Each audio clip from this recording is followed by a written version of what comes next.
Ang ating Panginoong Diyos at ang ating Panginoong Jesucristo ay meron pong itinuturo sa mga tao na ang dapat piliin po ay kung ano po ang pinakamabuti.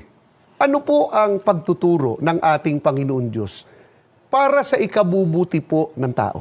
Ganito po ang ating mababasa dito po sa Deuteronomio 30:19. Aking tinatawag ang langit at ang lupa na pinakasaksi laban sa inyo sa araw na ito, na aking ilagay sa harap mo ang buhay at ang kamatayan, ang pagpapala at ang sumpa. Kaya't piliin mo ang buhay upang ikaw ay mabuhay, ikaw at ang iyong binhi.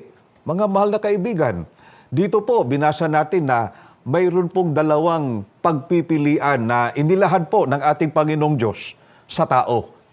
Ang buhay at ang kamatayan, Opo. ang pagpapala at ang sumpa.